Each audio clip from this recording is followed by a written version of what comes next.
Hello, everybody. It's Sophia Mona Lisa from the Roseville Mystery School and the Golden Ray Center. And so I'm back again on the heels of the video and the interview that I did yesterday around the coronation. If you saw the interview with Winifred Adams on her channel, Making Life Brighter, then you will be aware that I spoke to the fact that today, which is May 9th, the sun and Uranus are coming together in the sky in Taurus. So with all of those illuminating energies from the sun and from Uranus, this morning I was inspired to take another look at the same chart for the coronation and to give you another perspective of what's going on in that chart, the illuminated perspective. And so that's why this video is titled The Battle for Good. And so if you haven't seen the previous videos, you might want to do that so that you'll be more aware of what I'm speaking to in this video. So here we go. This is the video that I did yesterday, and I'm going to put a link in the description box below so that if you haven't seen it, you can watch that. And honestly, if you haven't seen it, I would highly recommend that you pause this video, go watch that one, and then come back to see this one. I think it'll make a whole lot more sense and that you'll receive much more from it if you do that. But it's your choice, obviously. It's just a recommendation. Okay, so this is the chart for the ceremony, the ritual that we were looking at. And yes, I did say why, the question was, why was the ceremony on May 6th? And one of the big things that was, jumping out to me, very likely an intention to harness the cosmic power. But let me tell you this, which is another reason why I was inspired to do this video. No matter what's going on in the lower frequencies, in the separation consciousness, the Sophia Christ consciousness can take it all, anything they want to throw at us. The Sophia Christ consciousness takes it and uses it for the highest outcome of all beings, and as a part of working through the divine plan. And so while they may have very likely been trying to harness those cosmic powers for their own purposes, humanity also is able to harness and benefit from the same cosmic power in a very uplifting, high vibrational set point way. So just to give you a kind of a reminder of what those events are, I was speaking to the eclipses that happened last month, the total solar eclipse at 29 degrees Aries that happened on April 20th. And so we see that this midheaven to the energetic taproot is aligned with that Aries Libra axis.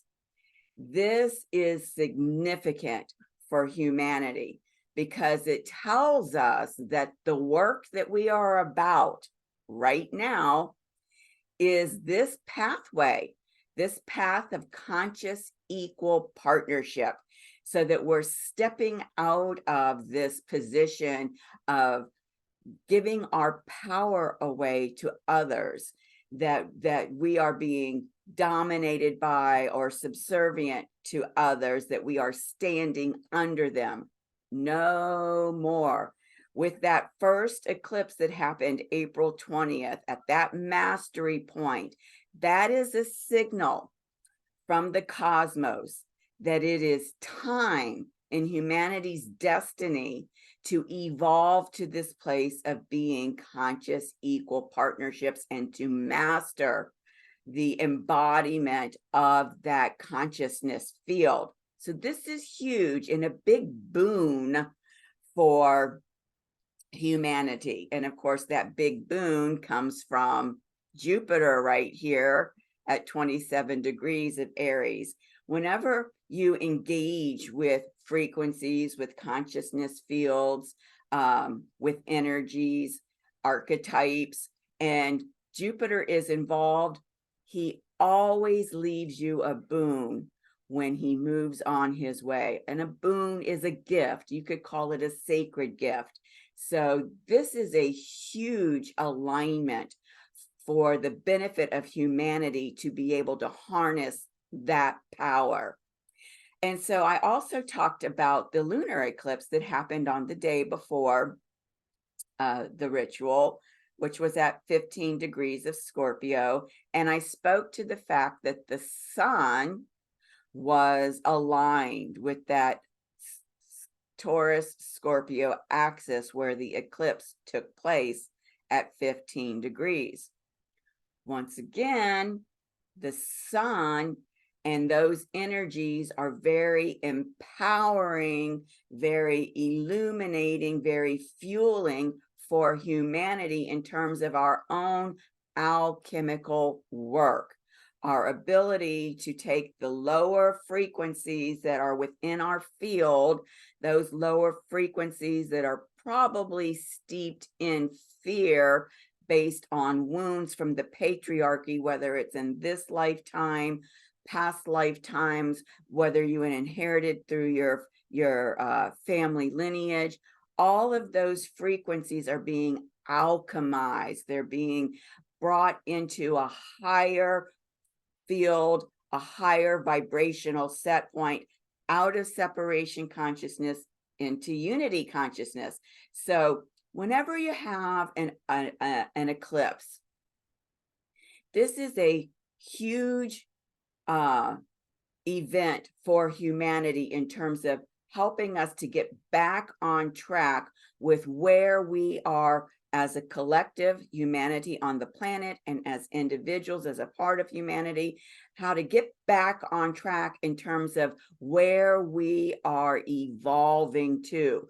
What is that leading edge that we are expanding into? And these eclipses assist us in doing that. So these are very potent transformational events. And then because of the alchemy involved in that Scorpio lunar eclipse, then that was 4 days after this Mercury inferior conjunction, which was on May 1st up here in Taurus on the same axis. It was actually an opposition, 3 degrees off of an exact opposition, still an opposition. And what we know about the Mercury inferior conjunction is that it is aligning us alchemically. And I did a whole explanation on that in my video, The Creative Energies for May. And I invite you to go back and watch that for deeper information on that. It's really worth it. But the fact that this Mercury inferior conjunction is the most potent and alchemical event of the entire 40-day Mercury synodic cycle is very significant that we had that event and that we can harness those energies to help alchemize ourselves in a way that we can more fully embody, because the Mercury inferior conjunction took place in Taurus, more fully embody those energies that have been brought into a higher vibrational set point. So what I talk about in my work is you've got to claim what you're desiring to step into. Then you have to integrate. And that integration process requires space, inner space for the integration process to unfold within you. And then you embody it. And so now you are a whole new version of yourself than you were before the event took place.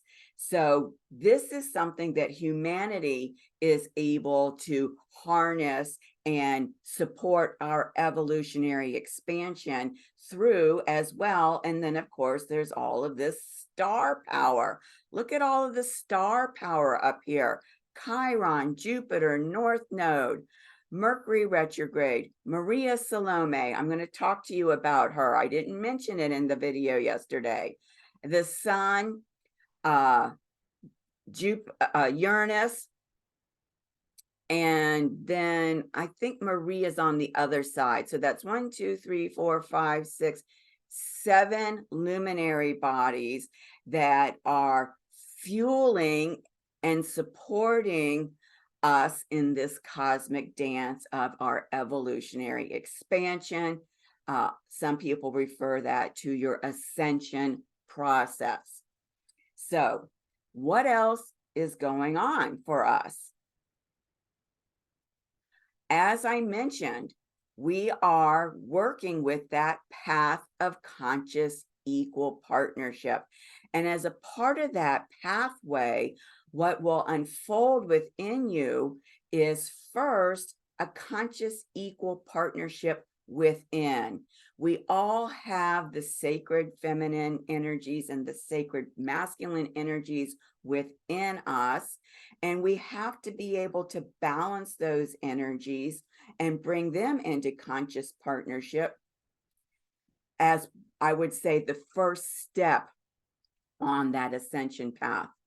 Once you've brought the inner masculine and feminine into balance, into equal partnership, then as within or as below, as above, right? As above, as below, as within, as without. This is the maxim from the mystery schools. And so then you're going to be involved with the process of them bringing yourself into conscious equal partnership. And when I say yourself, I mean the little s self, the egoic self, into conscious equal partnership with your higher self, the higher self with the capital S, right? Your divine eternal self. And then once that balance is achieved and you're in conscious equal partnership with the part of you that is the extension of source, then what happens is that starts to manifest in your external reality. And as you're engaging with people and organizations, those relationships will also come into a balance of conscious equal partnership as well. So that's the significance behind the fact that this axis is right here on this midheaven, and I see your energetic taproot. Okay. Now, sorry, I'm having problems with my mouse. All right, let's talk about this Chiron. I talked about it in a specific way in the video that I did last night, but that was in the shadow. Now let's look at it from the illuminated position.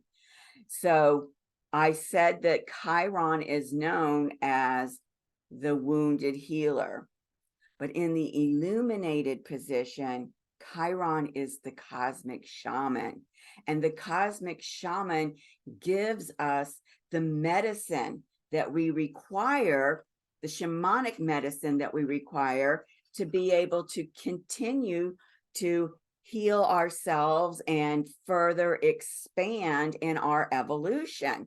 And so we're dealing with two kinds of shamanic medicine, with Chiron being placed here. First of all, we're going to talk about the shamanic medicine of Chiron being in Aries. As I mentioned before, Aries is all about self-love. If you cannot love yourself, you are not going to experience love in your external reality with other people, or even the experiences that are coming back in terms of circumstances will not be experiences of, loving experiences. That's a complete reflection of what's going on in terms of how you're embodying self-love. So this medicine of Chiron being here in Aries, also conjunct, as I said, within about 2.5 degrees of this midheaven point, tells us that the work that we are about is that place of self-love. And when you step into self-love, then the manifestation of that self-love is forgiveness. And if you got to see the interview that I did with Winifred Adams on her channel, Making Life Brighter, we talk about the importance of that in terms of where humanity is moving to. So I encourage you to go back and watch that. Now, the other medicine that is related to this placement of Chiron, notice that this is the cusp for the 10th house. So Chiron is on the other side of that cusp. So Chiron is located in the 10th house. And the 10th house medicine is really significant. And it also ties back synchronistically to the discussion that Winifred and I were having around, getting your life claims. So the medicine of the 10th house is all about being responsible and accountable for what it is that you contribute to the world. And so what are you contributing? Are you contributing fact to the world, or are you contributing fiction to the world? And those of you in the quantum realm understand exactly what that question is all about. And so, it's really important as a part of the spiritual maturity process that humanity is going through with Saturn here in Pisces, and of course, Saturnia is the ruler of the 10th house. It's really important to become responsible for what we're contributing, and that ability to be responsible and accountable for what we're contributing ties back to having that spiritual maturity that humanity is being gifted through Saturnia as she births that consciousness from the unified source field into us. So that is the illuminated side, very different than what I discussed last night in terms of Chiron's placement here. Very much a part of helping humanity to step up their frequencies. Okay, now we're getting into some big juju that we didn't get to talk about in my previous video. I'm getting excited now.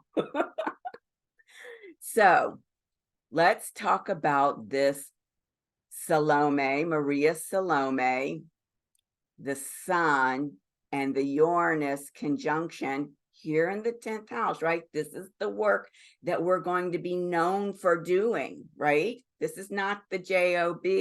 This is the sadhana, the spiritual practice. This is a part of helping ourselves to step into that space of moksha, liberation. And of course, Uranus is all about liberation and all about freedom. And so let's talk a little bit about Maria Salome. Maria Salome represents the holy soul aspect of Sophia. Remember, there's 3 aspects to Sophia. I'm getting a little cockeyed here. Mother, daughter, holy soul. Maria Salome represents that holy soul aspect. And so what is the holy soul aspect? It's all about spiritual community. And the kind of spiritual community that we're talking about is what is referred to as the New Jerusalem. And I asked my guides when this phrase came into my awareness regarding this aspect, so what exactly does that mean, the New Jerusalem? Because the research that I did in the traditional doctrines talked about becoming the New Jerusalem. And what I was told very quickly, very instantaneously, is that becoming the New Jerusalem means the full-on activation of your light body. And so this is what we're doing through the Galactic New Earth Project in terms of all of the strands of DNA that we are repairing and regenerating. Now, this is huge because in Taurus, what this means is we've got this light from the sun, we've got these Uranus energies that have to do with these higher frequencies of DNA. And we know that it's related to the New Jerusalem because Maria Salome is there. In Taurus, what do I always say about Taurus? It's about embodiment.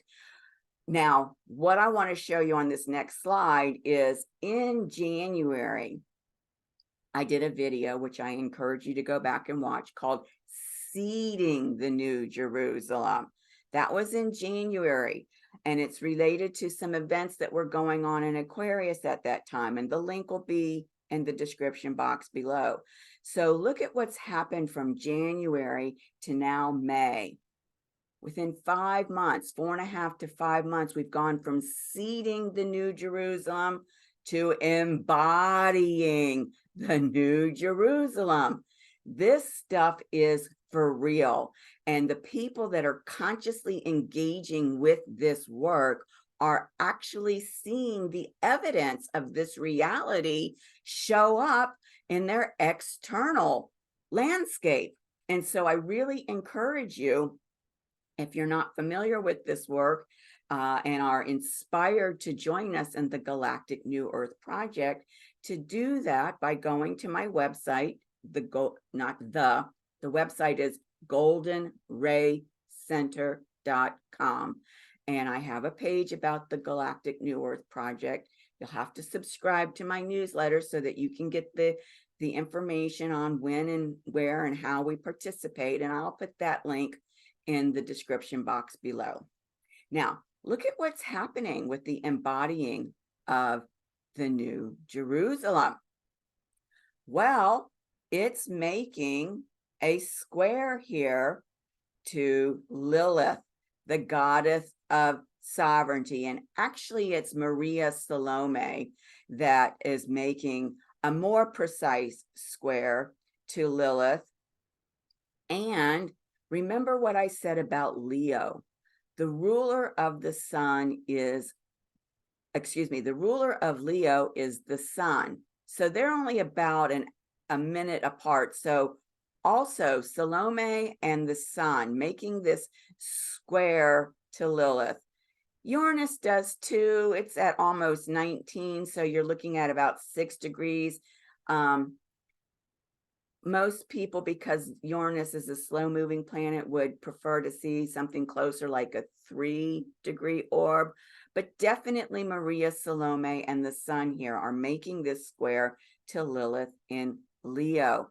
And, you know, I talk about this scaffolding of energies, you know, what Emerald says about, you know, bam, let's kick it up a notch. And that's what's happening here because we're engaging the Leo energies and we're engaging the ruler of Leo. And so let me talk about Lilith first. And then you're probably in your mind saying, but what about the fact that you know, that's an intercepted house?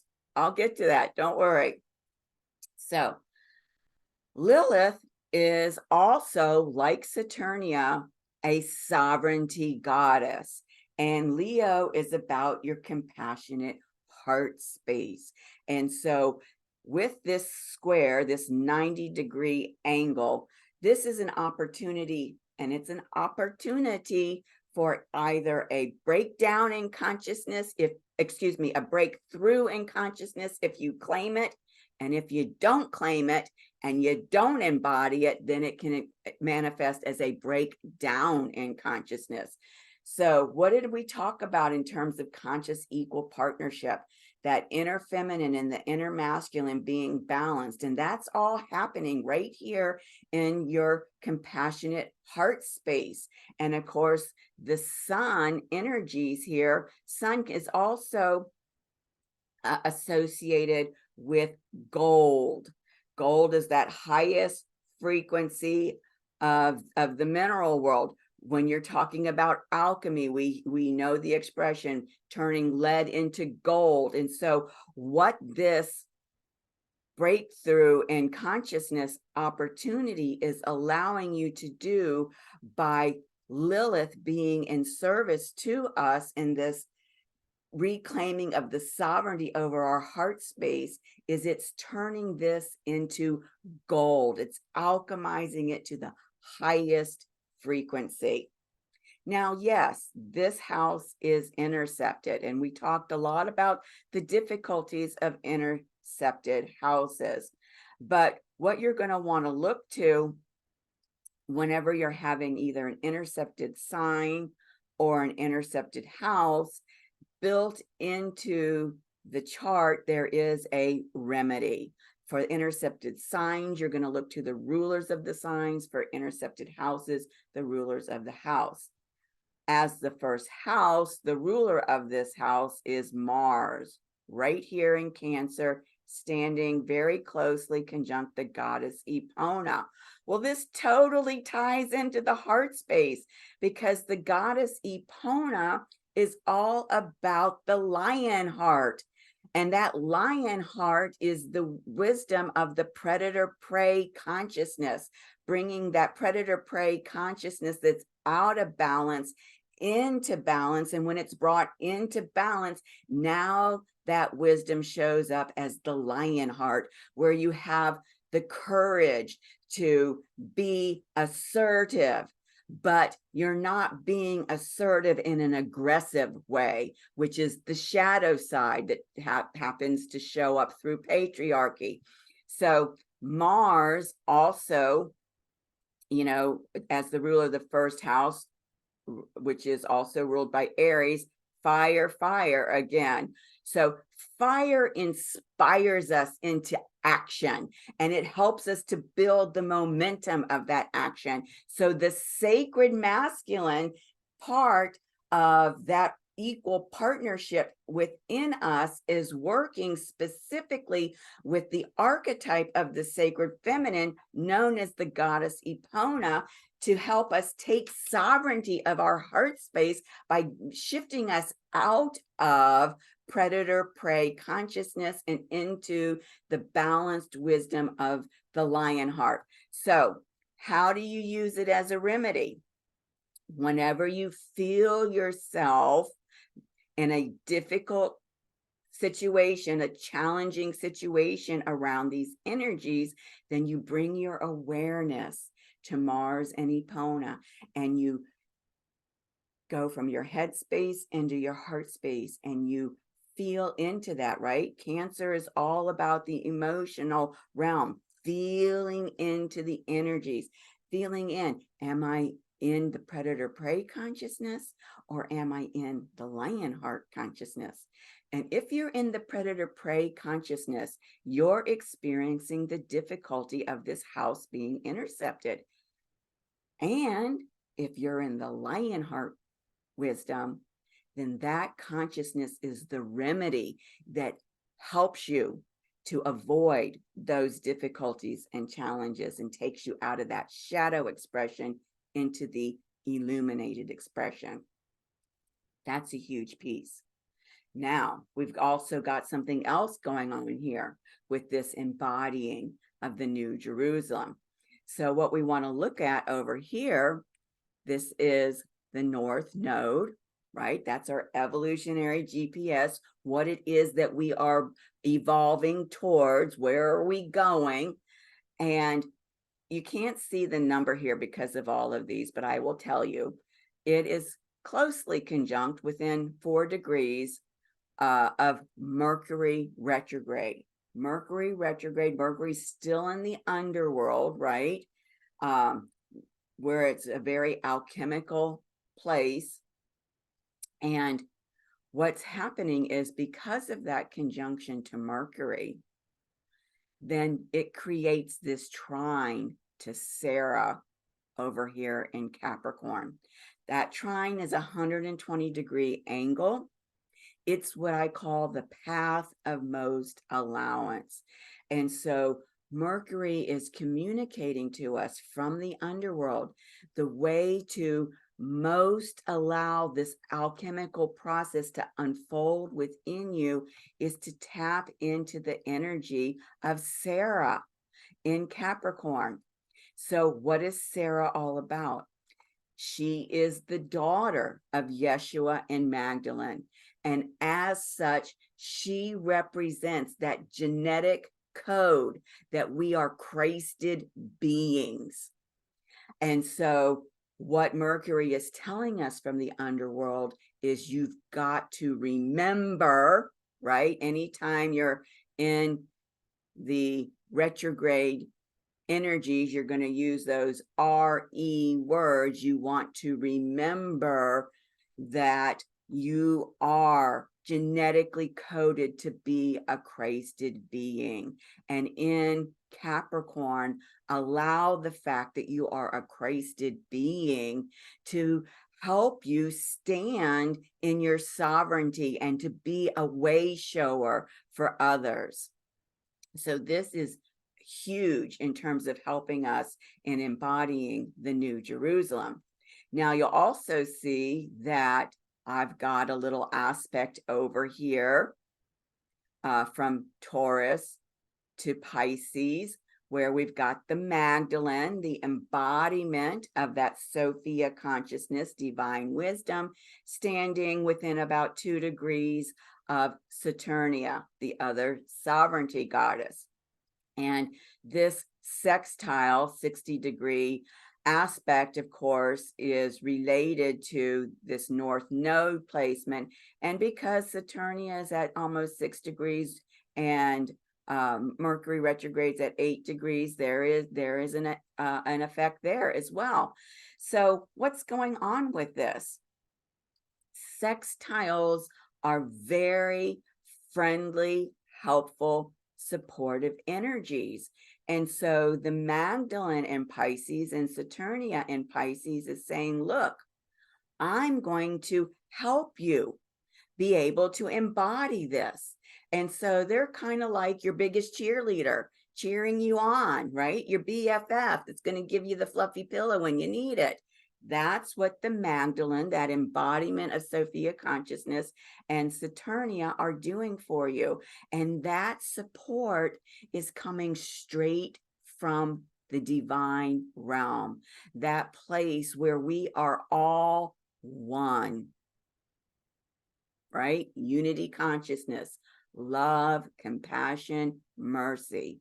And Saturnia helps to birth that into us, because Saturnia, as the cosmic gateway, any of these outer frequencies have to come through her to be birthed into this 3D realm.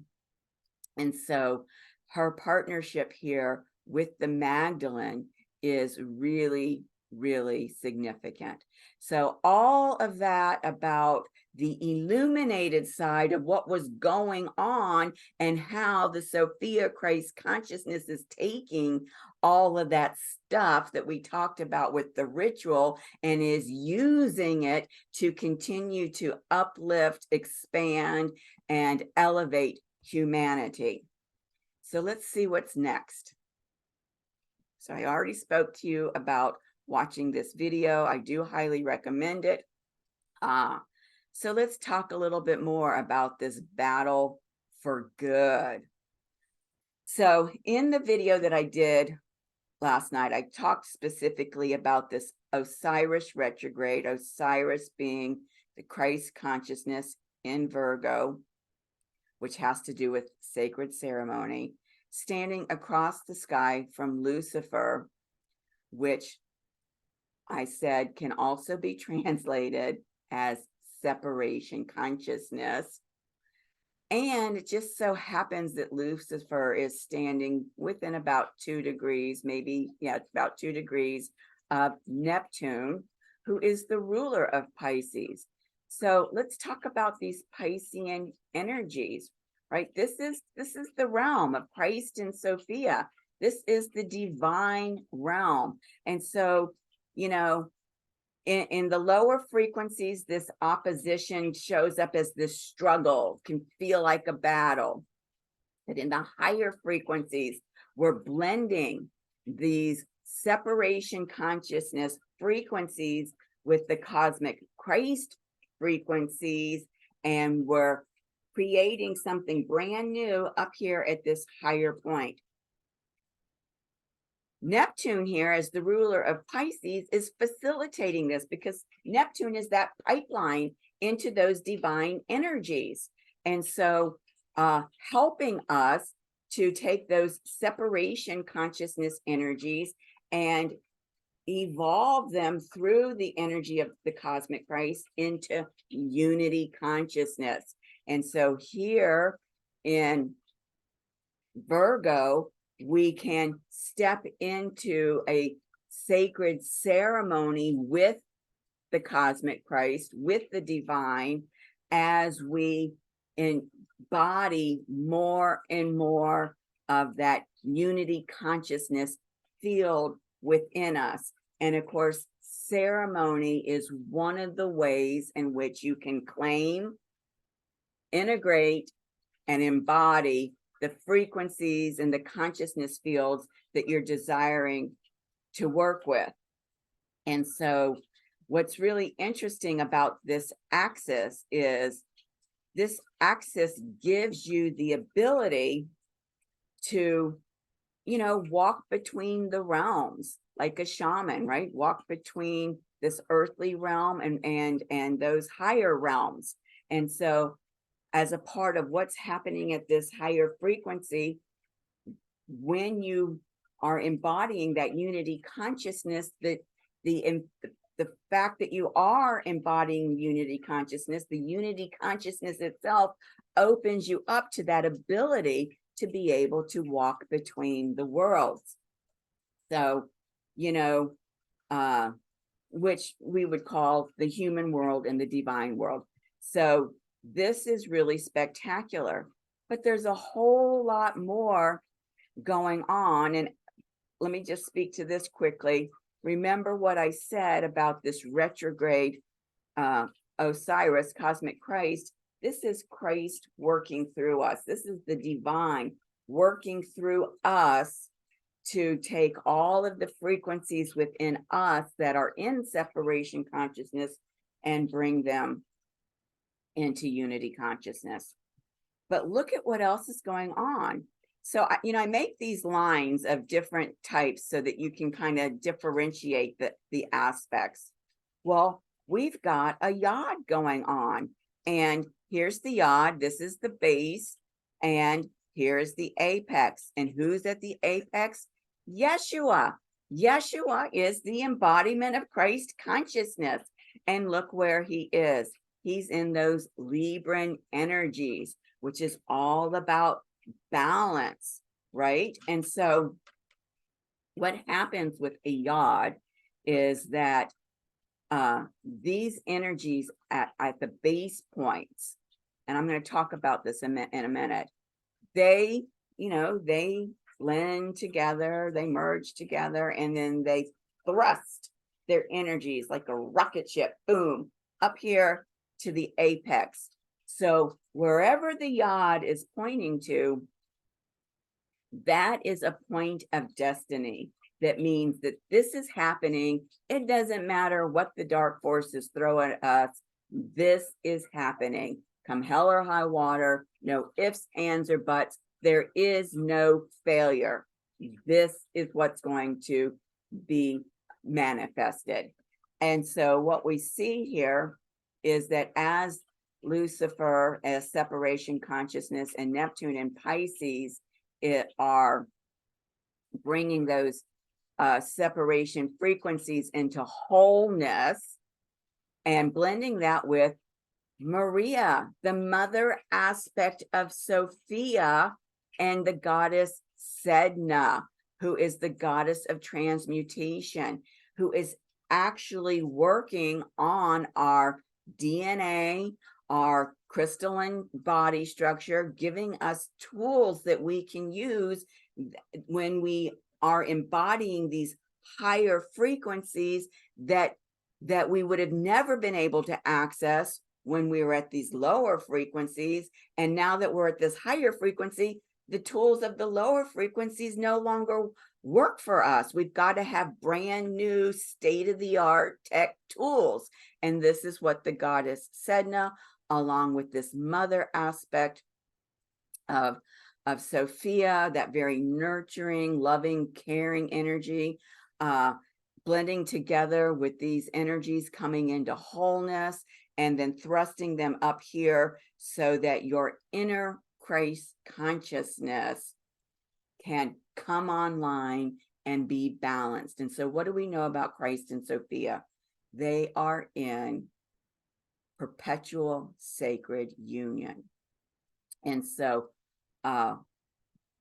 Yeshua as an embodiment of Christ and Magdalene as an embodiment of Sophia are also in perpetual sacred union. So this Yeshua coming online is facilitating the Magdalene, who is a high priestess of Sophia, right? The priests and priestesses work through these Virgo energies to bring about sacred ceremony in service to the sacred feminine. All of this is being balanced within you so that it can become your new energetic taproot.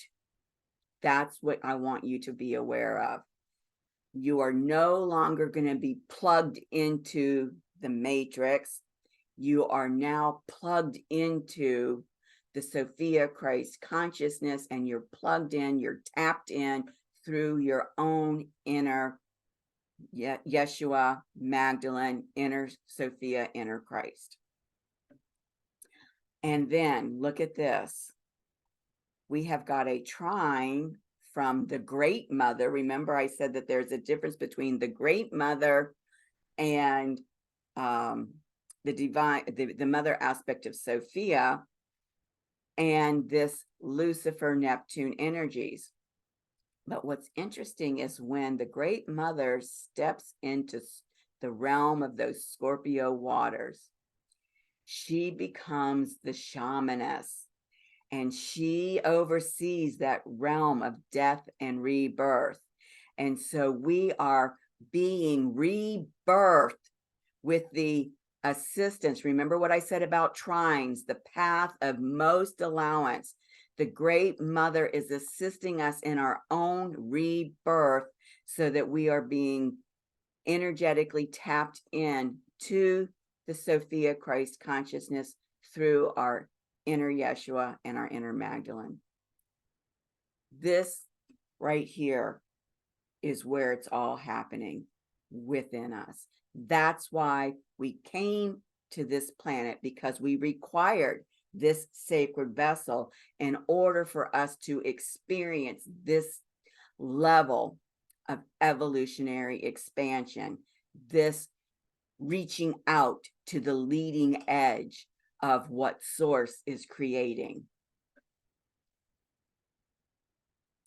So let me take a quick minute and talk to you about the event that's happening today, which is that Sun-Uranus conjunction at 19 degrees of Taurus. So let me just move back and show you that.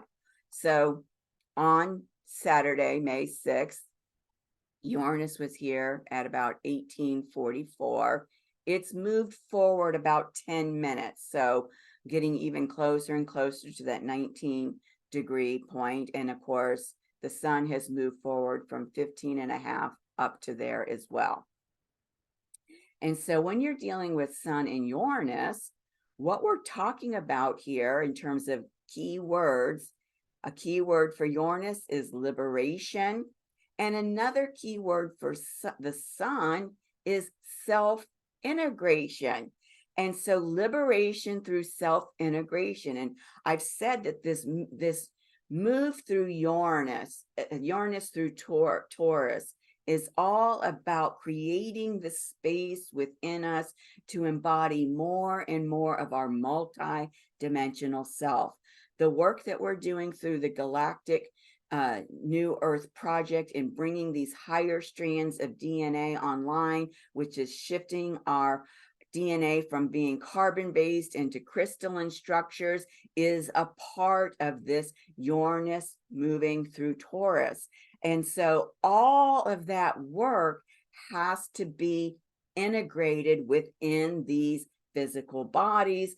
And as we choose to consciously engage with that potent fire of the sun, right? It's the greatest star power in our galaxy.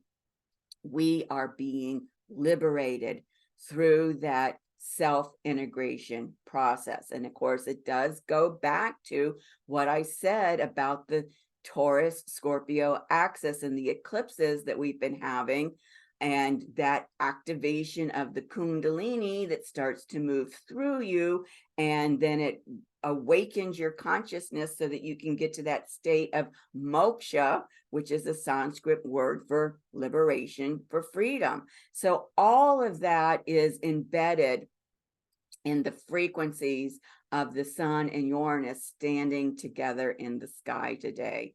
And look at this 19 degrees. You could even look at that numerologically and say we've got the alpha and the omega supporting this transformation in terms of helping us to become liberated individuals. Now, the other thing about Taurus is that Taurus is ruled by Venus, the goddess of love. And so Taurus energies are known to be highly sensual as well. So this comes back to what I've been saying about the Christ consciousness. This is a picture of Krishna, who is Christ, as the charioteer for Arjuna. And each of the horses that Krishna as the charioteer is maintaining the reins of have to do with the body's senses, our sight, our smell, our taste, our hearing, our feeling.